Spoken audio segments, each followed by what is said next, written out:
D'une apparence à une autre, l'industrie musicale est un véritable bal masqué où les artistes enfilent leurs plus beaux costumes pour nous partager leurs secrets les plus sombres. Et c'est souvent au travers de ces costumes que nous avons pu voir nos artistes préférés évoluer. Lorsque l'on pense à un artiste dont l'évolution musicale a été impressionnante, on pense souvent à Tyler, the Creator. Et cette évolution, nous avons pu très clairement la suivre en tant que fan au travers de tous ses projets. À l'heure où j'enregistre cette vidéo, Tyler a à son actif 7 grands projets musicaux, 6 albums studio et une mixtape qu'il considère également comme un album. On peut alors créer une sorte de miroir dans sa carrière. D'un côté, Flower Boy, Igor et Call Me If You Get Lost, ces 3 projets les plus récents qui représentent au mieux le Tyler que l'on connaît aujourd'hui. Juste avant ces 3 albums est sorti Cherry Bomb, un album de transition qui vient faire le pont entre les deux trilogies. Cet album est considéré par Tyler comme assez étrange, mais cela lui aura permis d'expérimenter beaucoup de choses musicalement, sans quoi il n'aurait pas atteint le niveau qu'il a aujourd'hui. Cette partie, qui est la plus récente de la carrière de Tyler, est très lumineuse au niveau des sonorités qu'il utilise et aussi des thèmes qu'il aborde. Mais ça a pas toujours été comme ça, ça a même été carrément l'inverse au tout début de sa carrière. Car avant la sortie des 3 projets qui l'auront fait exploser à l'international, Tyler a assemblé ses pensées les plus tordues pour donner naissance à une trilogie désormais iconique pour ses fans. 3 projets qui sont bien trop peu mentionnés en France alors que l'histoire racontée derrière est passionnante et nous permet de comprendre bien mieux qui est Tyler, the Creator. Alors installez-vous confortablement et préparez-vous à rentrer dans les recoins les plus terrifiants de l'esprit d'un des artistes les plus talentueux de notre génération.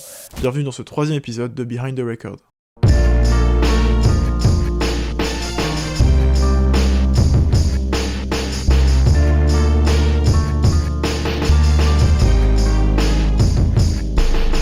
Bonjour à tous, j'espère que vous allez bien, ça fait super longtemps en fait. J'espère que vous avez passé de bonnes vacances et que la rentrée s'est très bien passée. Je suis très heureux de vous retrouver pour cette nouvelle saison de vidéos, j'ai d'ailleurs plusieurs annonces à vous faire. Premièrement, ça y est, vous pouvez me retrouver sur Twitch, fini les lives galères sur TikTok. Je suis en live 1 à 2 fois par semaine pour parler musique et surtout pour écouter ensemble les sorties du vendredi. En lien avec Twitch, j'ai ouvert une chaîne secondaire sur laquelle je poste les rediffusions des lives pour ceux qui n'étaient pas présents. Et je suis d'ailleurs en train de bosser sur le premier best-of. Bon alors tout ça j'ai déjà annoncé pendant l'été mais je préférais l'annoncer là pour que tout le monde soit au courant. Par contre, dernière annonce qui est donc exclusive cette fois-ci, je suis très heureux de vous annoncer l'ouverture du Discord de la chaîne. Ça y est, c'est enfin terminé, il est enfin disponible. Je remercie vraiment Sorayo qui a élaboré ce Discord qui va vous permettre de pouvoir échanger dans différents salons pour parler de musique, même quand il n'y a pas de vidéo ou pas d'événement particulier. Évidemment, vous retrouvez tous les liens nécessaires en description et je pense qu'il est grand temps de passer à la vidéo. Et aujourd'hui, on revient très fort puisqu'il s'agit d'une vidéo qu'on m'a énormément demandé depuis ma vidéo sur Call Me If You Get Lost. Bon alors j'ai remarqué qu'on parle énormément de Tyler, the Creator sur cette chaîne, mais ne vous en faites pas, après cette vidéo, vous êtes tranquille.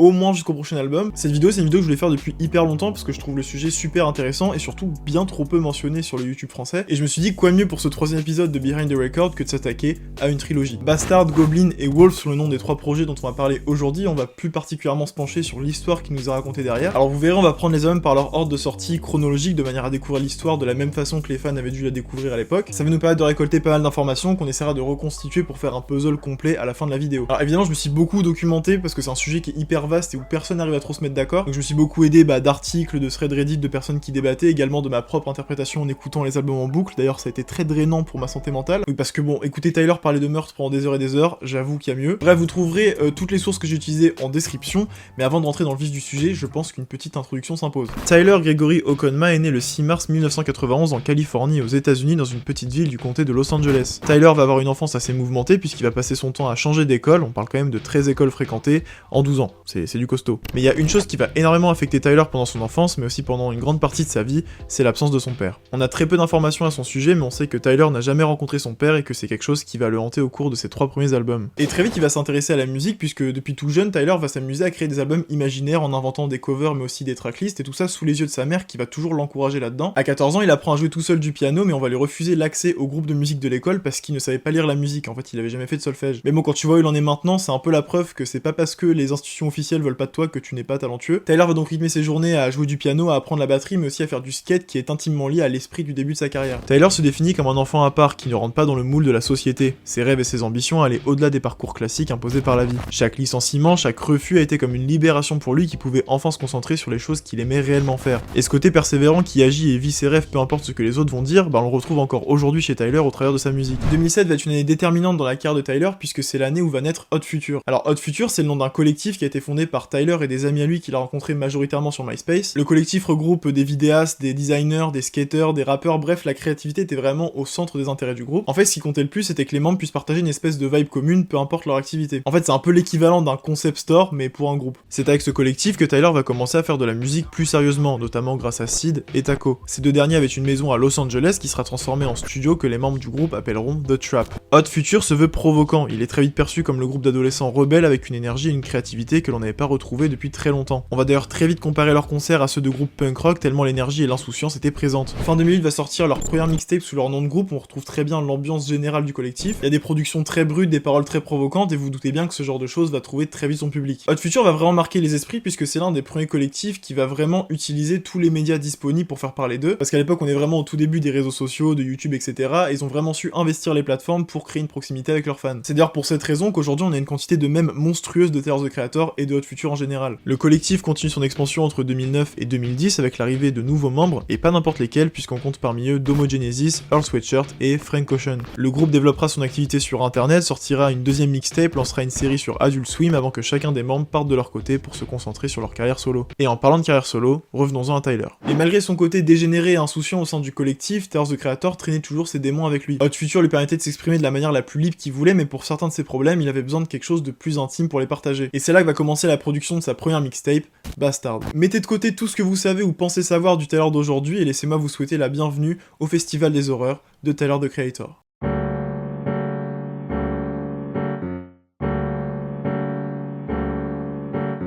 Bastard est le premier projet sorti sous le nom de Tyler, the Creator. Alors il s'agit d'une mixtape, mais Tyler la considère comme partie intégrante de sa discographie au même rang que ses autres albums. Ah oui, il est aussi important de noter que l'album a été entièrement produit par Tyler, the Creator entre la maison de sa grand-mère et The Trap, la maison de Taco et Sid. Et alors rien à voir avec les sonorités chaleureuses et lumineuses qu'on entend sur ses récents projets, non, ici on a le droit à des productions froides, brutes, stridentes, donnant au projet une atmosphère hyper pesante. Voici d'ailleurs comment Tyler décide d'ouvrir Bastard. This is what the devil plays before he goes to sleep. My father's dead, why I don't know, we'll never fucking meet. I cut my wrist and play piano cause I'm so depressed. Somebody called a pastor, this bastard is so possessed. Ah, je vous avais prévenu, on est très loin des tournesols de Flower Boy. Et lorsque Tyler dit que c'est ce que le diable joue avant d'aller se coucher, c'est pas pour rien. En effet, Tyler a composé ses notes de piano avec un intervalle qu'on appelle triton. Triton parce qu'il a 3 tons, bien joué. Et l'utilisation du triton dans la musique a une connotation bien particulière. Pour faire simple, l'utilisation du triton crée une tension et une atmosphère très pesante dans une composition. En fait, le triton laisse la composition en suspens et crée une attente chez l'auditeur, comme si la boucle ne se fermait pas, donnant ce côté très déstabilisant. C'est pour ça qu'au Moyen-Âge, on lui donnera le surnom de Diabolus in Musica, signifiant le diable dans la musique. Son utilisation sera par la suite associée à quelque chose de maléfique, d'où son utilisation dans le title track de Bastard. Tyler va tout mettre en place pour créer un univers très sombre avec des croix renversées, des clips hyper dérangeants et même sur les pochettes de l'album, on retrouve le visage de certains enfants modifiés par des inscriptions satanistes. Et tout ça pas par réelle conviction, pas du tout, on arrête les théories, est-ce que Tyler est sataniste? Pas du tout. Non, il faisait juste ça parce que ça le faisait rire en fait. Alors attention, oui, tout ce délire sataniste, etc., c'est vraiment juste pour le délire, par contre le thème de l'album et les sujets qu'il aborde, ça c'est très sérieux. Hop là, on remet l'ambiance directe. Il existe 2 pochettes à l'album, une rouge et une bleue représentant respectivement le mal et le bien, 2 entités qui divisent le projet en deux et qui divisent également l'esprit de Tyler. Bastard va être vraiment le point de départ de la trilogie, va commencer à nous amener les premiers éléments scénaristiques de l'univers de Wolf, et ce dès l'introduction, avec l'arrivée du premier personnage. Tyler, hi, I'm Dr. TC. Your teacher sent you here to talk because you were misbehaving. It's gonna be 3 sessions. Today, tomorrow, and the next day, so just tell me something about yourself. Dr. TC semble être un thérapeute assigné à Tyler à cause de ses écarts de comportement à l'école. Il est là pour l'aider à extérioriser ses pensées négatives et se débarrasser de ses traumatismes accumulés depuis son enfance. Et pour aider son patient, Dr. TC va lui proposer 3 séances. Une aujourd'hui, une demain et une après-demain. Gardez ça dans un coin de votre tête parce qu'on va en avoir besoin pour après. Bastard va donc être un entretien durant lequel Tyler va déchaîner sa haine sur plusieurs sujets comme ses relations avec les femmes, mais surtout l'absence de son père qui va être le point central du projet. Dr. TC va servir de point d'ancrage permettant d'aiguiller Tyler tout au long de la séance. L'univers de la trilogie Wolf va continuer à se mettre en place, notamment sur le titre Hot Toddlers qui va nous présenter un tout nouveau personnage, Ace. Ace est présenté comme un orphelin assez arrogant, très agressif et plutôt étrange. Et il faut savoir que Ace the Creator c'était le nom de scène de Tyler avant qu'il choisisse son nom actuel, donc on comprend que le personnage est quand même intimement lié à lui. Hot Toddlers nous prouver que Bastard n'a pas une ligne directrice uniquement dédiée à la haine et la violence, en fait Tyler a quand même du bon en lui. Et c'est quelque chose qui nous renvoie aux 2 pochettes de l'album. Le rouge étant lié au mal, on y retrouve les titres comme Seven, French, Blow, Asmilk ou encore Sarah qui combinent insouciance et pensée sombre, le tout sur des prods très brutes.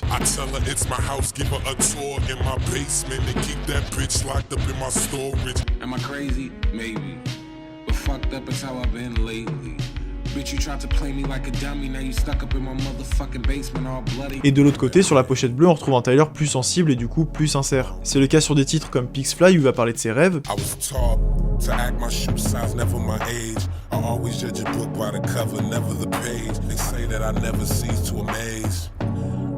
mental belongs in a cage. Mais les deux titres qui vont vraiment faire la différence, c'est d'une part Parade qui va nous présenter un Tyler the Creator beaucoup plus mature, qui a posé une réflexion sur lui-même et également sur comment il voit le fait de grandir. Kids make bad grown up. Stay gold straight, oh, maturing means that your life sucks.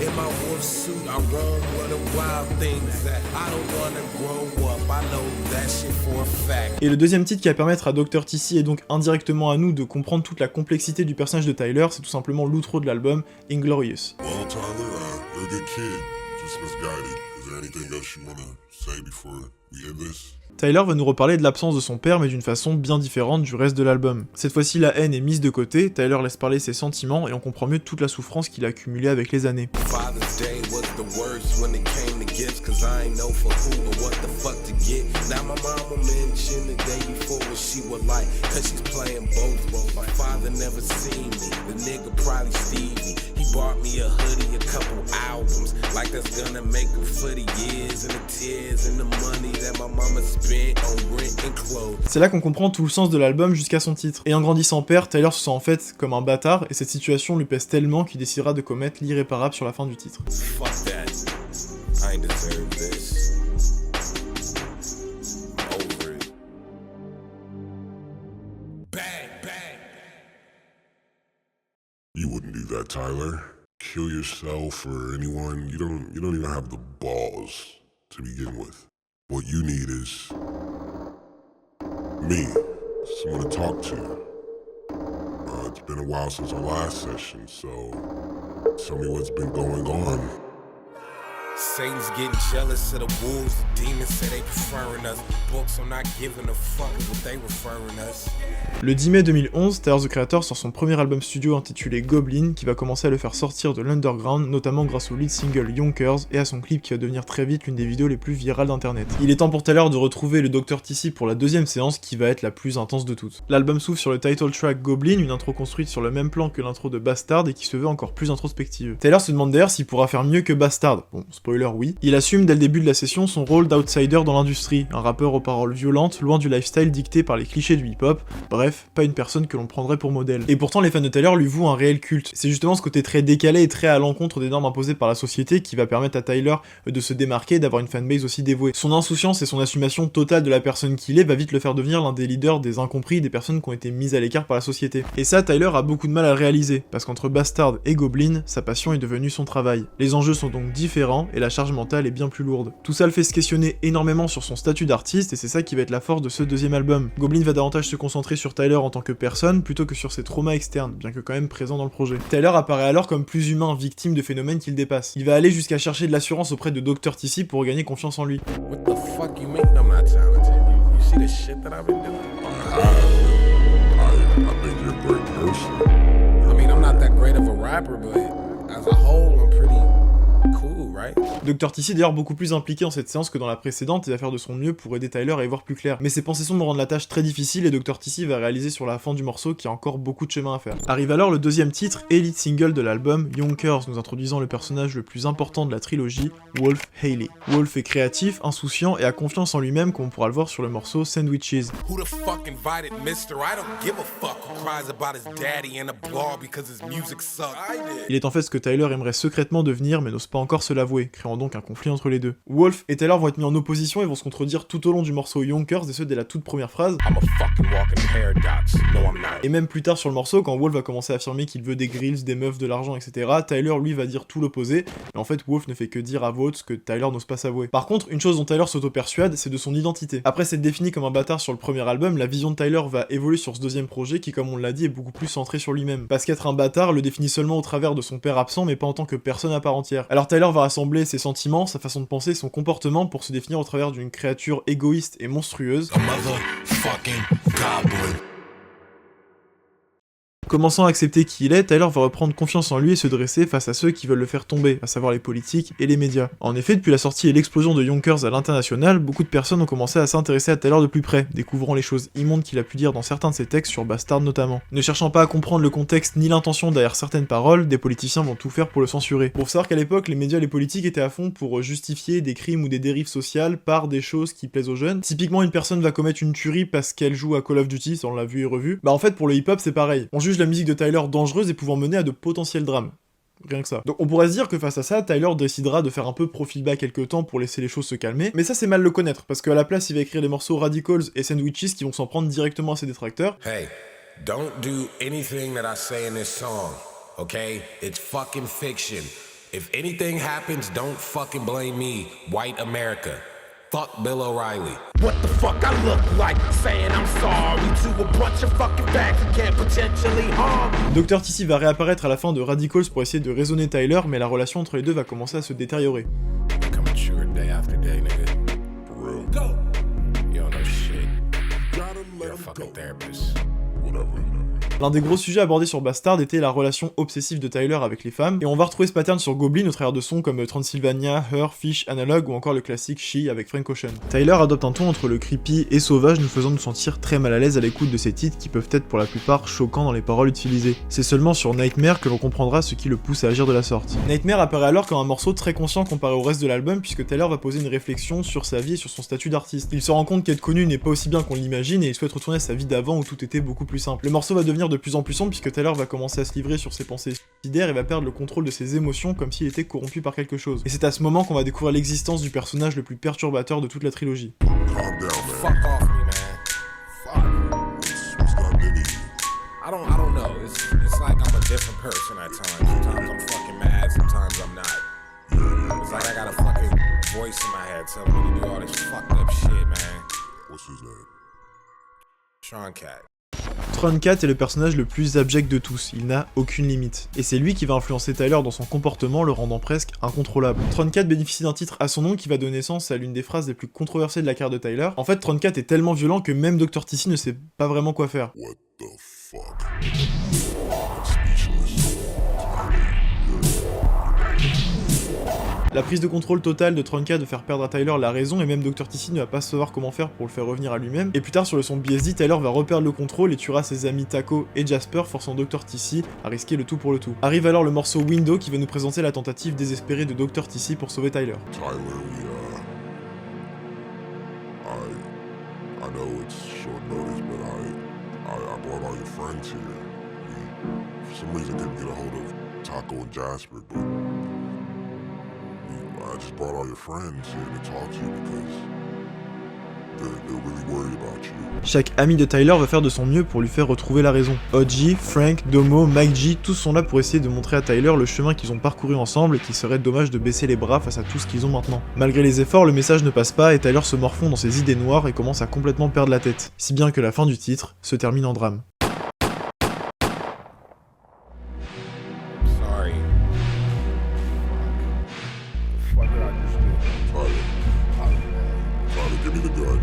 I don't know what the fuck I was thinking, man. You're supposed to fucking help me! I'm here to help you, The Tyler. fuck? Calm down. I'm here to help you. Ah! Ah! I'm your friend. I'm here to get space with me. We'll figure all of this out. You don't have to worry about a thing. Frank, OG, Domo et Mike G sont laissés pour morts, tués par Tyler qui commence à prendre conscience de ce qu'il vient de faire, et cette séance très mouvementée va se clôturer sur le morceau Golden qui est construit de la même façon que l'outro de Bastard, Inglorious. Face à tous les événements de l'album, Tyler reprend un ton plus solennel. Il parle de l'injustice qu'il subit dans l'industrie et de sa solitude liée à son statut d'artiste coincé entre un manager et des assistants qu'il voit plus que sa propre famille. Il est également très frustré de voir tous ses efforts si maigrement récompensés. Alors que le début du morceau semblait assez calme, Tyler va reperdre le contrôle sur le milieu du titre et va commencer à s'énerver contre Dr. TC, le blâmant de lui servir à rien. You act like I'm not here. You're not. I'm exactly who you're supposed to be talking to. You don't fucking help me with shit. You don't help me with shit. Fuck. Yeah, you did. Who wouldn't do Fuck that? you. Who wouldn't, Fuck who wouldn't you. shoot their friends? Oh, fucking fuck. That's I fine. killed my That's not your fucking fault. friends. Fuck. We're gonna need security in here. Tyler, calm down. Les choses empirent sur la fin de Golden et voulant éviter le drame, Dr. TC va faire appel à des infirmières pour neutraliser Tyler, et c'est à ce moment-là qu'il nous dévoile toute la vérité. It's me. I'm your best friend, Tyler. I know everything about you. You've been helping yourself this whole time. Your friends are just fitting into your imagination. Dr. TC. See, Tyler, I'm unconscious. I'm Tron Cat. I'm Ace. I'm Wolf Haley. I'm... Me. Dr. TC signifie en réalité Tyler's Conscience. Tout ce qui s'est passé depuis le début de l'album n'était qu'une longue bataille à l'intérieur de son esprit. Ace, Tron 4, Dr. TC, tous représentaient différentes facettes de sa personnalité. Ace est torturé par l'absence de son père, Tron 4 est le résultat de ce traumatisme, un comportement violent et dangereux, Dr. TC est le faux thérapeute qui essaye de calmer le tout, et au milieu, Tyler ne fait que subir tous ces changements de personnalité. Goblin était en fait la grande pièce de théâtre séparée en 3 actes qui se déroulaient dans l'esprit de Tyler, et j'ai comme l'impression qu'il nous a laissé un indice sur la construction de chacun de ces actes sur la pochette du CD. Bon alors là on est sur de la pure spéculation, mais c'est ce que j'aime le plus en fait avec cette trilogie. Alors j'ai eu personne en parler sur internet, mais quand je me suis procuré la version physique de Goblin, j'ai remarqué quelque chose sur la tracklist. Chacun des titres est marqué en blanc, sauf 3 d'entre eux marqués en bleu, et pas n'importe lesquels puisqu'il s'agit de Goblin, Tron 4 et Window. Alors ça peut être par esthétisme, mais les espaces entre les titres ne sont pas réguliers, et surtout les titres en bleu sont vraiment les 3 morceaux piliers de l'album. Goblin nous sert d'introduction et pose les bases pour le déroulement de l'album, Tron 4 représente les péripéties avec la prise de contrôle du corps de Tyler par Tron 4, et Window est la résolution dramatique de la péripétie avec le meurtre de Frank, OG, Domo et Mike G par Tyler, déroulant sur la conclusion de l'album sur Golden. Goblin est en fait un album dicté par les différents alter ego de Tyler qui changent à leur bon vouloir le rythme et les thématiques du projet, faisant de Tyler une marionnette victime de la malveillance de tous ses personnages. Mais tous ne sont pas mauvais, l'un d'entre eux sort du lot et bien qu'il fasse initialement partie de son esprit, il va devenir par la suite de plus en plus réel. Ce personnage, bien qu'en conflit constant avec Tyler, essaye de le tirer vers le haut. Ce personnage est le plus ambitieux et créatif de tous, ce personnage est en fait ce que Tyler aimerait devenir. Et ce personnage, c'est Wolf Haley. Fuck. Fuck you.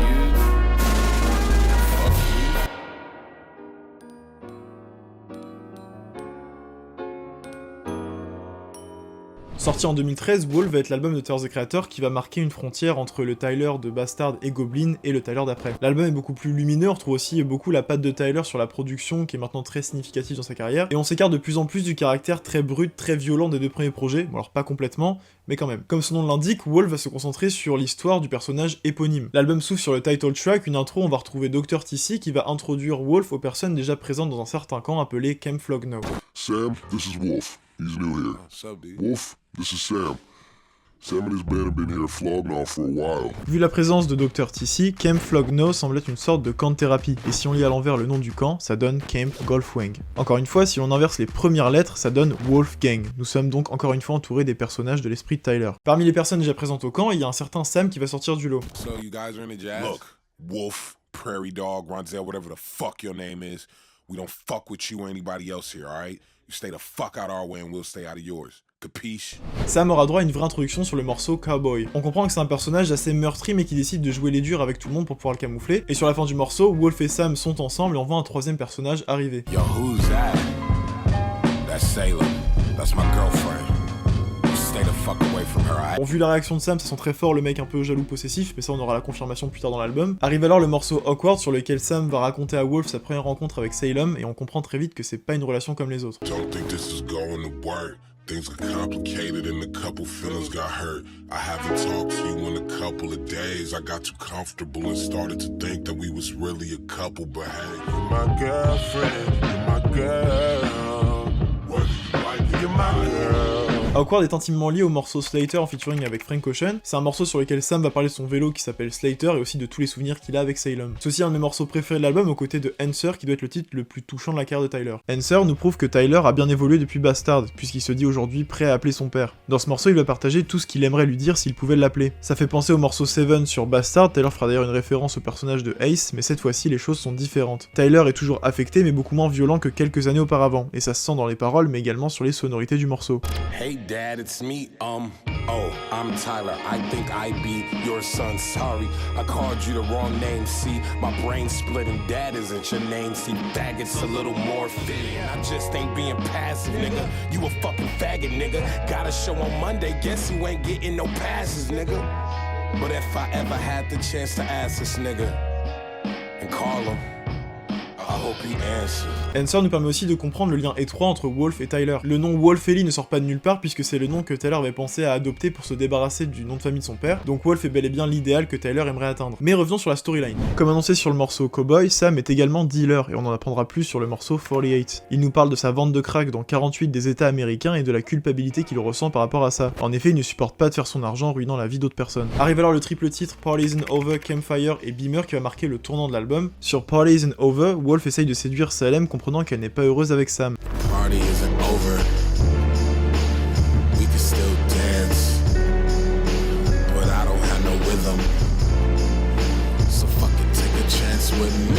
Le titre enchaîne avec Campfire, sur lesquels tous les personnages sont réunis autour du feu et parlent de leur vie à Camp Flogno, comme s'il s'agissait d'un camp d'été tout à fait banal. Et enfin, la troisième partie du morceau va annoncer le début des problèmes. Sur Beamer, Wolf continue de séduire Salem, toujours en voulant la convaincre de se mettre avec lui. Salem ne semble pas être contre l'idée et les deux personnages s'éclipsent. Sam, qui s'était absenté quelques instants pour un deal, revient et voit que Salem n'est plus là. Hey, have you seen Salem? She was that new dude, Wolf or Darnell, whatever his name is. Fuck that nigga, man. Hey, you know where they went? I see him going down by the lake. What the fuck? L'album se poursuit sur l'iconique I Fucking Hate You en featuring avec Pharrell. Sam va dédier ce titre à Salem pour sa trahison. Il est jaloux et a peur qu'elle choisisse Wolf et il est partagé entre son amour et la haine qu'il éprouve pour elle. Tout est surjoué, on va ressortir toutes les insécurités de Sam qui se considère comme mort sans Salem. Actually, if you even consider leaving, I lose a couple screws in due time, I'll stop breathing, and you'll see the meaning of stalking when I pop out the dark to find you, and that new dude that you'll see, cause when I hear your name, I cannot stop cheesing. I love you so much that my heart stops beating when you leave, and then I grieve, and then my heart starts bleeding. Life without you has no goddamn meaning. Pendant ce temps-là, Wolf et Salem, assis près du lac, sont en train de discuter et il semble que la discussion est portée sur Sam. Sam is such a fucking dick. He isn't such a badass, actually. He's only here because he ran away, because some shit happened back home. He's actually a dweeb. Yo, what happened? Sam va donc avoir droit à son origin story sur le morceau Pix qui va nous montrer à quel point il est dérangé. On apprend qu'il a tué ses harceleurs à l'école, mais également qu'il a kidnappé une fille qui a refusé d'être son date pour le bal de promo. La fille en question semble être Sarah, dont on a déjà entendu parler sur Bastard. Sam est un criminel, il est dangereux, il ne contrôle absolument pas ses émotions, et les récents événements entre Wolf et Salem ne vont qu'empirer la situation. Sur Parking Lot, Sam va rassembler son équipe pour mettre un terme à la relation entre Wolf et Salem. L'ambiance devient bien plus sombre sur le titre Rusty, où l'équipe de Sam s'est lancée à la poursuite de Wolf prêt à en finir, mais finalement, ils vont tomber sur Earl Sweatshirt. Shut the fuck up! Samuel's here! Where's Wolf? Fucking faggot! Salem was mine, bitch! Was that good enough, you fucking pussy? Earl se fait tuer par Sam et on n'aura aucune nouvelle de Wolf jusqu'à la fin de l'album. On le retrouvera sur le titre Tamalé, tranquillement en train de se roquefort la bedoule, tout ça dans la chambre d'un autre membre du camp qui va le surprendre et l'envoyer dans le bureau du directeur, à savoir Dr. TC. Wolf se retrouve de nouveau face à Dr. TC sur l'outro de l'album et va se livrer sur ses problèmes liés à la célébrité ou encore le récent décès de sa grand-mère. Wolf ne déroge pas à la règle et nous offre une troisième conclusion d'album très introspective venant compléter le titre de l'intro de l'album. Après Inglorious Bastard et Golden Goblin, cette fois-ci nous avons droit à Lone Wolf signifiant loup solitaire, une expression en lien avec l'esprit général de cette trilogie. Évidemment, les événements tragiques de l'album n'ont pas été oubliés. Sam a tué Earl pour effrayer Wolf qui semble de son côté vouloir en finir avec lui. Et c'est de cette façon que va se clôturer l'album. Yeah, last time I seen Sammy, he was looking for. Fuck that nigga Sammy. Have you seen him? Nah, but if I seen that nigga, I would've killed him. Et si là vous êtes confus, c'est normal. Nous avons abordé les albums chronologiquement selon leur date de sortie, il est temps de recoller les pièces du puzzle. Il ne fait aucun doute que Bastard est bien le premier volet de la trilogie. On nous introduit Dr. TC et Ace qui est en fait la phase de Tyler hantée par l'absence de son père. C'est d'ailleurs le sujet principal de l'album. À la fin du projet, on comprend que Tyler essaye de mettre fin à ses jours, ne supportant plus tous ses problèmes. En écoutant les albums à la suite par leur ordre de sortie, l'intro de Goblin fait une parfaite suite à l'outro de Bastard. Dr. TC disant à Tyler qu'il n'est pas capable de se tuer ni de tuer quelqu'un d'autre. Si Bastard et Goblin étaient les deux seuls projets concernés par cette storyline, il n'y aurait aucun problème parce que tout fonctionnerait de manière chronologique. Mais le problème, c'est qu'il y a eu Wolf. Wolf ne peut pas être le dernier volet de la trilogie, car ça n'aurait tout simplement pas de sens. Pourquoi Tyler réaliserait à la fin de Goblin que tous les personnages ne sont en fait que des aspects de sa personnalité pour repartir de plus belle avec Dr. TC, Wolf et Sam? Il y a également un problème lié à la présence de certains personnages dans Wolf. Frank, Mike G, Domo et OG se sont fait tuer par Tyler sur Goblin, et pourtant apparaissent dans Wolf. La théorie la plus plausible et la plus défendue veut que Wolf soit en fait le deuxième album de la trilogie. Alors récapitulons tout avec cette nouvelle chronologie. Bastard. Tyler est mis en lien avec un thérapeute appelé Dr. TC par rapport à ses écarts de comportement à l'école. Va s'en suivre 3 entretiens, un aujourd'hui, un demain et un après-demain correspondant respectivement aux 3 albums de la trilogie. Dans le premier, donc Bastard, Tyler utilise Ace pour déverser sa haine envers son père et toutes les pensées sombres qui l'animent. Atteignant le point le plus bas de sa santé mentale, il songe à sauter la vie et l'album se conclut sur lui criant « Bang », comme s'il tirait une balle dans sa tête. Mais Tyler ne meurt pas réellement, il se contente de tuer Ace comme pour se débarrasser de son traumatisme lié à son père. Face à cette situation, Dr. TC décide d'envoyer Tyler à Camp Flogno, un centre de thérapie où se dérouleront les événements de Wolf. Il rencontrera de nouvelles personnes, mais encore une fois, elles ne sont que la mise en forme de ses émotions.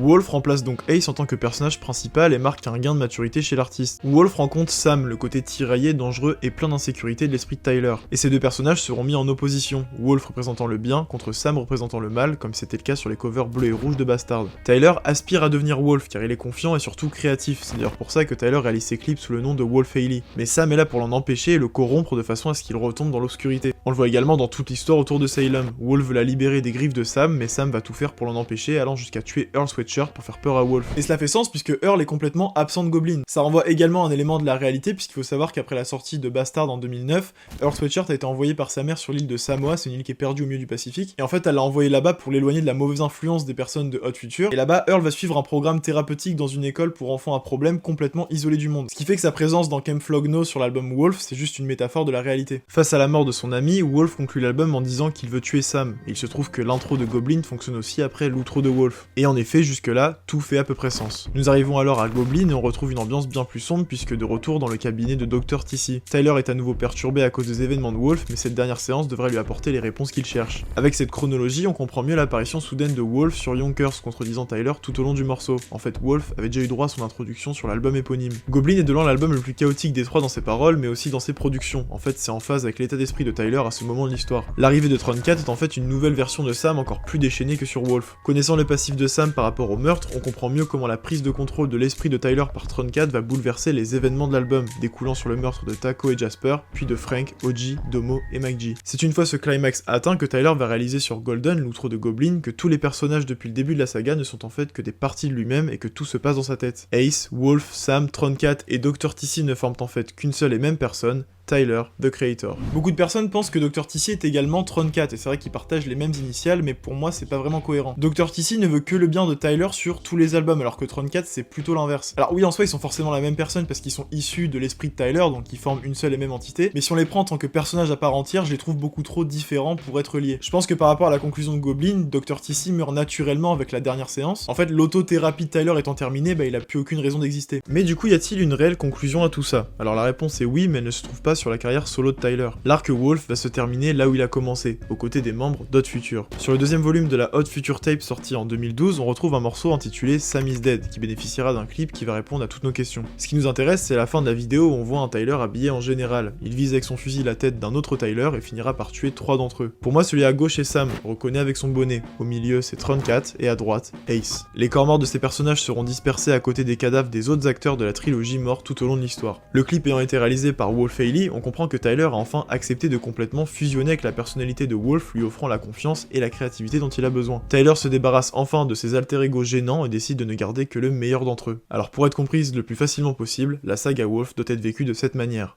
Bastard, Wolf, Goblin et enfin Sam is Dead. Je trouve la saga Wolf hyper passionnante et très créative et c'est fou de se dire que dès le début de sa carrière, Tyler poussait ses concepts aussi loin et abordait la musique de manière si sérieuse. Je vais quand même apporter quelques nuances à cette trilogie parce que comme j'ai dit précédemment, la saga Wolf n'est pas parfaite. Alors sur le plan scénaristique, au sein même des albums, ça reste assez compréhensible, même s'il y a certains sons qui parfois n'ont rien à voir avec la trame principale, c'est pas un problème, on arrive quand même à suivre le fil rouge et jusque là tout va bien. J'ai déjà un problème avec la fin de Wolf. En fait, on nous construit une histoire autour d'une rivalité entre Wolf et Sam et on s'attend vraiment à un climax avec une vraie confrontation à la fin. Finalement, ce climax, c'est Sam qui tue Earl Sweatshirt, donc pourquoi pas, mais du coup la fin est hyper bâclée, parce qu'au final Wolf ne finit par même pas confronter Sam par rapport à ce qu'il vient de faire à son ami, et je trouve qu'on éclipse assez vite cet événement alors que c'est quand même la mort de quelqu'un, et en fait c'est dommage parce que Wolf c'est un album qui est quand même relativement long, c'est aussi le cas pour Goblin, c'est vraiment 2 albums qui durent entre 1h et 1h20, et c'est vraiment dommage parce que l'album va parfois tirer sur la longueur sur des morceaux qui n'ont rien à voir avec la trame principale, et va écourter certains moments qui seraient importants pour l'histoire, mais c'est pas non plus le plus gros problème, en fait c'est tout ce qui vient graviter autour de l'album qui rend le tout incompréhensible, notamment les clips qui ont été apportés. En fait en regardant certains clips, on se rend compte que le personnage qui est utilisé pour le clip, c'est pas le même qui est mis en avant dans la chanson. Typiquement dans le clip de Jamba, on retrouve le personnage de Sam, alors que Sam est censé arriver qu'à la fin de ce morceau-là, donc impossible qu'il soit présent avant. Pareil sur les clips de Answer, qui est la chanson où Tyler s'adresse à son père, c'est une chanson qui est très touchante. Et encore une fois, dans ce clip, on va retrouver Sam, alors que ça match pas du tout avec le caractère qu'on nous décrit dans l'album. J'ai également un gros problème avec l'apparence de Wolf qui est hyper floue, parce que parfois il va apparaître comme sur la pochette de l'album, donc avec juste une casquette. Parfois on va le décrire comme un rappeur avec des tresses, etc. D'autres fois il va avoir la peau blanche, donc c'est assez difficile de se projeter en fait. C'est pour ça qu'il y a autant de théories qui traînent sur internet et que tout le monde se contredit un peu. En fait, on peut juste pas certifier à 100% la signification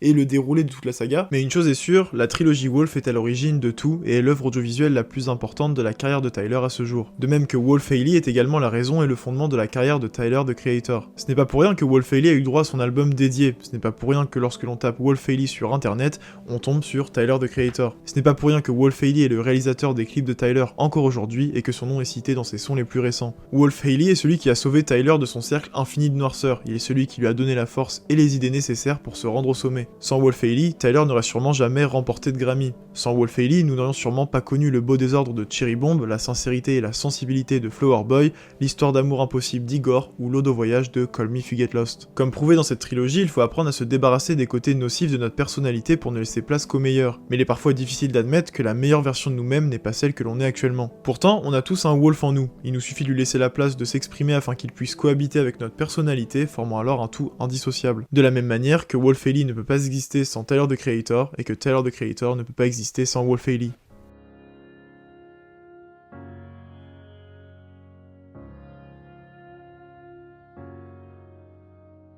D'une apparence à une autre, l'industrie musicale est un véritable bal masqué où les artistes enfilent leurs plus beaux costumes pour nous partager leurs secrets les plus sombres. Mais si l'on regarde de plus près les invités de cette grande fête, on remarque que certains aiment rester dans la pénombre. Si une toute nouvelle génération d'artistes jugés comme underground à leur début est en train d'exploser, c'est parce que d'autres se sont occupés de transformer ce terrain sec en terrain fertile, et ce à l'abri des regards. Artistes préférés de nos artistes préférés, ils sont ceux sans qui rien n'aurait été possible, et pourtant, la reconnaissance qu'on leur accorde n'est pas à la hauteur de l'impact qu'ils ont pu avoir. Comme quoi, dans ce grand bal masqué, il ne suffit pas de regarder le centre de la piste pour y voir les masques les plus flamboyants.